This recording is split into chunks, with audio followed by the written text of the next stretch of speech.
मेरा डीएनए ठीक हो गया था, आदरणीय नरेंद्र मोदी जी साष्टांग दंडवत हुए थे। एनडीए की सरकार थी और उस समय भी आपने तारकिशोर प्रसाद जी को जाने से मना कर दिया था, प्रवेश निषेध कर दिया था। ये कैसा नीति आयोग है जो मंत्रिपरिषद की सामूहिक जिम्मेवारी के तहत अधिकृत व्यक्ति का प्रवेश निषेध करती है बैठक में? आप विपक्ष हैं, आप भले विरोध कर रहे हैं, लेकिन आपको जो पॉलिसी मेकिंग जो इस तरह की बैठक होती है उसमें निश्चित तौर पर जाना चाहिए।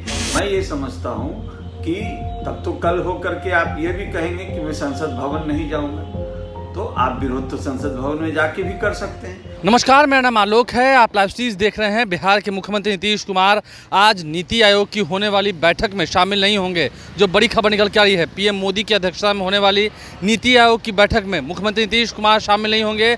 अब इसके बाद एक तरफ जहां बीजेपी सवाल पूछ रही है कि जो नीति आयोग की बैठक होती है जिसमें तमाम तरह की नीतियाँ बनती हैं, योजनाएँ बनती हैं, उसमें नीतीश कुमार का शामिल ना होना क्या राज्य के हित में है? नीतीश कुमार नीति आयोग की बैठक में आखिर शामिल क्यों नहीं हो रहे?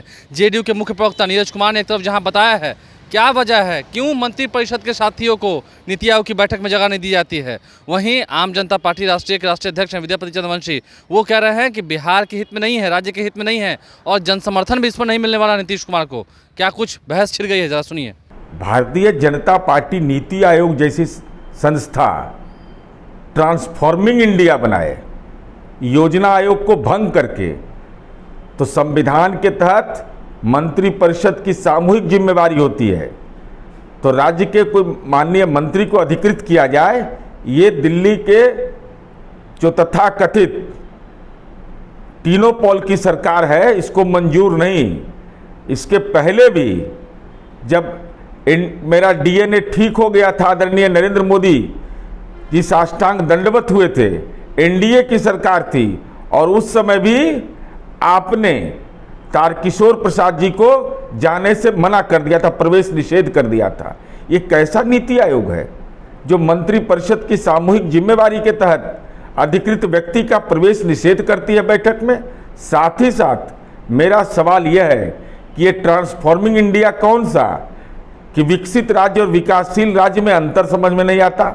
विकास दर में हमारा राष्ट्रीय औसत लगातार कायम है, महिला सशक्तिकरण में हमने रोल मॉडल है, हमारी भूमिका को नकारा जाता है, बिजली के क्षेत्र में हमारी उपलब्धता का पॉइंट कम दिया जाता है और जनसंख्या और मानक जो हमारा क्षेत्रफल है उसके अनुकूल जो केंद्र के द्वारा जो राशि दी जानी चाहिए, तो लगातार आप सेंट्रल शेयर बढ़ाते जा रहे हैं और आपने तो हद कर दिया कि जब शिक्षा का अधिकार कायम है तो ऐसी स्थिति में आपने पिछड़ा वर्ग और अति पिछड़ा का कक्षा 1 से 8 तक छात्रवृत्ति बंद कर दिया। आपने बाबू जगजीवन राम के नाम के आगे बाबू लगा हुआ था, दलितों के लिए छात्रावास योजना बंद कर दिया। आपको तो केवल पेंटिंग पर भरोसा है, चेहरा अपना पेंट करिए, 110 रुपये डीजल लीजिए और जयकारा करिए। तो ऐसे नीति आयोग में जिसमें राज्य के हित का प्रकटीकरण नहीं हो और प्रवेश निषेध किया जाए, तो ऐसे संस्थाओं का औचित्य क्या बचता है? नीति निर्धारण के लिए नीति आयोग की बैठक में जो मुख्यमंत्री नहीं जा रहे हैं, तो इसका मैं तो समझता हूं कि जन समर्थन मिलने वाला नहीं, क्योंकि आप विपक्ष हैं, आप भले विरोध कर रहे हैं, लेकिन आपको जो पॉलिसी मेकिंग जो इस तरह की बैठक होती है उसमें निश्चित तौर पर जाना चाहिए कि उसमें क्या राज्य के लिए क्या पॉलिसी बन रहा है, क्या नीति बनाई जा रही है।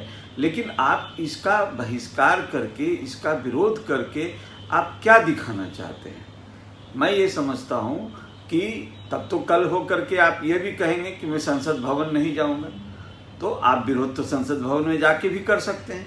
इसलिए नीति आयोग में नहीं जाना, ये निर्णय मेरे समझ से, जहाँ तक मैं समझ सकता हूँ कि ये उचित निर्णय नहीं लिया गया है।